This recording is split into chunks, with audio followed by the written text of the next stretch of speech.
Bonjour à toutes et bonjour à tous. Nous sommes très heureux de vous retrouver dans l'émission Voici les signes, voici les miracles en compagnie de Sergine Snanouche. Bonjour Sergine. Bonjour. Alors Sergine, nous allons parler d'un sujet très important ce Oui, matin, le pardon. oui. C'est un sujet très important parce que c'est un sujet qui peut bloquer la voie royale du ciel et qui peut bloquer les exaucements de prière et les exaucements dans notre vie. Et le non-pardon est très grave parce qu'il peut fabriquer dans notre être intérieur la folie, la maladie, la souffrance. Je vais prendre ce passage des Écritures qui se trouve dans Matthieu 6. C'est la prière comme Jésus nous l'a enseigné. Et au verset 9, Jésus a dit à ses disciples, « Voici donc comment vous devez prier. Notre Père qui es aux cieux, que ton nom soit sanctifié, que ton règne vienne, que ta volonté soit faite sur la terre comme au ciel. Donne-nous aujourd'hui notre pain quotidien. Pardonne-nous nos offenses comme nous aussi nous pardonnons à ceux qui nous ont offensés.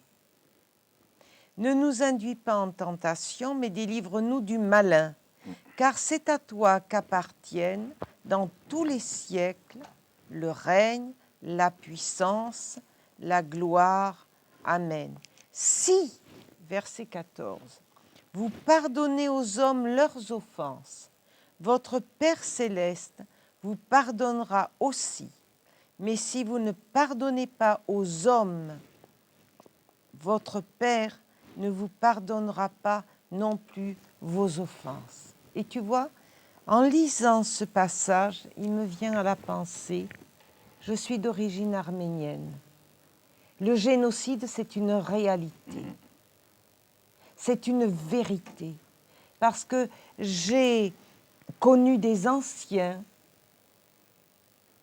qui ont vécu ce génocide et qui l'ont vu.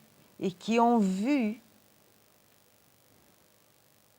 pour ne nommer personne, parce qu'on sait qu'il y avait les Kurdes et les Turcs qui ont détruit le peuple arménien profondément chrétien, qui aimait le Seigneur. Eh bien, je me rappelle de cet ancien chez qui nous allions avec ma mère le jeudi, c'était le jour où on n'avait pas classe. Et chez les Arméniens, on fait des tours de rôle, tu vois, une fois on est chez un tel, on prend le thé. Et bien sûr, c'était tellement frais pour eux. C'était des gens qui auraient aujourd'hui 100 ans passés, mais ils étaient petits quand ils ont vu ça. Et cet homme, il me disait comment il a vu l'ennemi ouvrir le ventre de ces femmes arméniennes qui étaient enceintes. Il a vu les viols. Et c'est vrai que pour ce peuple arménien, il ne faut pas parler du pardon. C'était impossible de pardonner. Et pourtant, le Seigneur nous dit ici de pardonner aux hommes leurs offenses. Et je pense que maintenant, il y a une génération qui est passée, même 2, si ce n'est pas 3 et 4, depuis ce génocide arménien. Et c'est quelque chose, ce non-pardon, qui a été cultivé dans le cœur des enfants et des petits-enfants. Et je dois dire que moi-même, qui n'ai rien vécu, parce que ma mère, qui était arménienne, n'a jamais, ni ma tante, parlé de ce qui s'est passé ou de ce qu'ils ont pu voir. Parce que maman, elle s'est échappée dans les églises pour sauver sa vie. Et mon grand-père, qui était secrétaire du patriarcat arménien, a été pris et mis en prison. Et ma mère a vu son père, les menottes aux mains, elle hurlait tellement que le soldat a dit « Madame, je vais vous dire où il est. Mon cœur est bouleversé d'entendre cet enfant crier. Donc ça a été quelque chose d'horrible. Eh bien, bien que ma mère ne m'a pas nourrie de cette pensée, un jour je me trouvais à un mariage en Suisse et une de mes amies avait pour voisins des Turcs. Et ils étaient à la table, à une des tables. Elle m'a dit, tiens, je vais te présenter mes voisins. Je ne peux pas te dire ce qui s'est passé. C'est comme si mes entrailles me montaient à la gorge. Ouais. Donc j'ai dit, j'ai pas de pardon.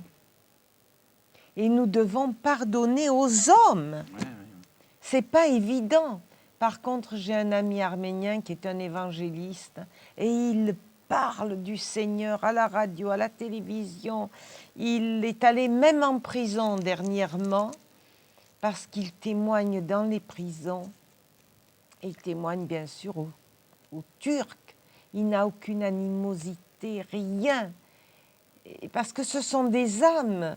Les âmes n'ont pas à payer pour leurs parents et leurs grands-parents de ce qu'ils ont fait. Nous devons pardonner tout court. Et c'est vrai que c'est terrible. C'est une grâce de pardonner, mais Dieu nous donne cette grâce. Alors Sergi, quand on ne pardonne pas, en fait, on voit beaucoup de gens qui sont dans le, comme vous disiez, qui accumulent en fait une sorte d'accumulation de haine, de méchanceté, de remords, d'amertume, et l'homme se détruit en fait en ne pardonnant pas. Alors il faut peut-être expliquer à tous ceux qui nous regardent aussi les clés pour pardonner, parce qu'il y a des raisons de pardonner, bien sûr. Alors je vais en parler de ces clés, mais il me vient à la pensée, je suis allée au Liban, et les Libanais, ils ne peuvent pas pardonner les Juifs. Bon, aujourd'hui, certainement que dans les milieux du Moyen-Orient, on ne pardonne pas non plus les Juifs. Et par contre, les Juifs ont le pardon, ils pardonnent. Ils peuvent vivre avec la communauté arabe en Israël très bien. Nous avons eu, en allant en Israël, des chauffeurs de bus, de taxis arabes. On voit que la communauté arabe vit très, très bien avec la communauté juive. Et ça, je dis, c'est merveilleux, parce que c'est une grandeur d'âme. Et c'est peut-être parce qu'ils ont vécu aussi, leurs parents ont vécu le génocide, qui a été très dur aussi pour tous ceux qui ont été dans les camps de concentration nazis, de pardonner et d'oublier. Il faut une grandeur, je dirais, d'âme, mais plus en Christ. Il faut que ce soit le Seigneur qui vienne donner ce pardon. Alors, si tu peux me reposer la question. Oui, je disais en fait que le pardon, les gens qui ne pardonnent pas, donc accumulent sur eux une sorte de joug. Oui, alors voilà, c'est ça que je voulais te répondre. C'est que moi qui ai vécu dans la communauté arménienne aussi, eh bien, ils étaient tous des exilés en France. Et ils ont pris n'importe quel boulot, même s'ils avaient des grandes capacités. Ils ont, d'ailleurs, le film Maïrig retrace très bien une famille arménienne. C'était des armateurs à Istanbul, riches, et puis ils se sont échappés pendant ce génocide et ils sont arrivés à Marseille et ils ont fait des petits boulots, alors que c'était des gens de la haute. Lui, le père... est parti en usine et les sœurs ont travaillé, les épouses, les tantes ont travaillé à fabriquer des chemises.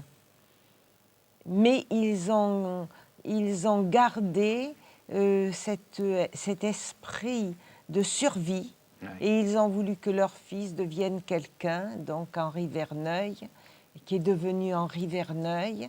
Et ils se sont sacrifiés, ils ont tiré l'aiguille pendant les nuits pour que ce fils puisse aller dans les meilleures écoles et universités.